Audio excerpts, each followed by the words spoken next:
Pernah nggak sih kalian ngerasa hidup kayak terombang-ambing di lautan? Nggak tahu dan gak jelas arahnya harus kemana. Dia jauh. Halo semuanya, kenalin aku Anissa Nabila Hasna dari kelas BKI 4A. Di sini aku akan mencoba menganalisis sebuah film yang rilis pada tahun 2025 yang berjudul Perayaan Mati Rasa. Di film Perayaan Mati Rasa ini diceritakan sosok Ian, anak sulung dari keluarga Antono, yang hidupnya penuh dengan tekanan. Ian sejak kecil selalu dibanding-bandingkan dengan sang adik yang bernama Uta. Uta merupakan podcaster terkenal. Namun, Ian memilih hidup untuk menjadi seorang musisi, dan keluarganya pun memiliki ekspektasi yang lain terhadap Ian. Masalah mulai memuncak ketika sang ayah tiba-tiba meninggal.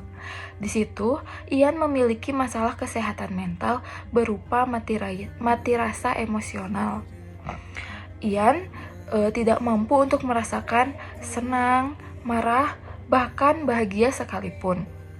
Ian merasa hidupnya penuh dengan tekanan karena di sisi lain ia harus menjadi peran sebagai kakak. Di sisi lain juga Ian harus merasakan sedihnya bagaimana ditinggalkan oleh sang ayah.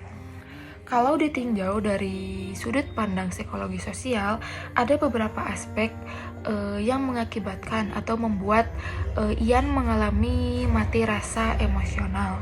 Yang pertama yaitu ada tekanan peran atau role strain dan role konflik. Dalam psikologi sosial, role strain sering terjadi saat seseorang merasa tertekan karena ekspektasi lain dari peran yang dijalaninya. Sedangkan role konflik terjadi saat dua peran yang harus dijalankan itu saling bertentangan. Dalam kasus Ian, ia dituntut untuk menjadi anak pertama yang kuat, penopang keluarga, dan pelindung sang adik. Di sisi lain, Ian juga butuh ruang untuk merasakan emosinya dan memproses tentang kehilangan ayahnya. Kondisi ini membuat Ian mengalami ketegangan batin yang benar-benar berat. Yang kedua yaitu ada tekanan sosial dan ekspektasi keluarga. Dalam hidup Ian, ia memiliki tekanan ekspektasi keluarganya yang lebih menghargai profesi konvensional daripada passion.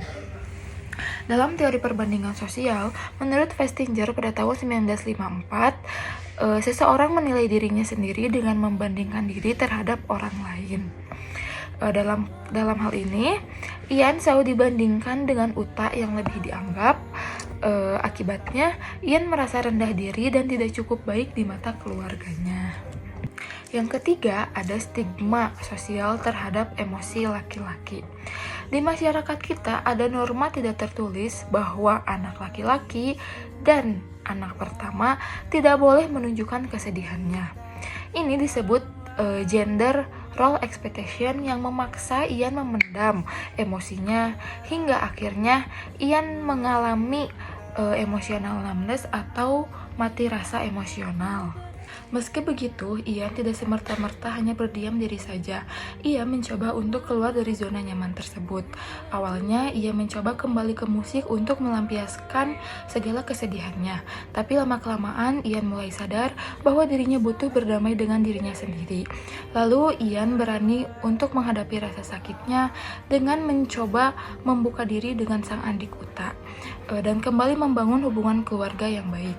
Dari situ, Ian pelan-pelan bisa mulai bangkit, menemukan makna baru dari kehilangan, dan menjalani hidup dengan cara yang lebih sehat. Sekian yang bisa saya sampaikan. Mohon maaf bila banyak kekurangan. Terima kasih. Wassalamualaikum warahmatullahi wabarakatuh. Dadah.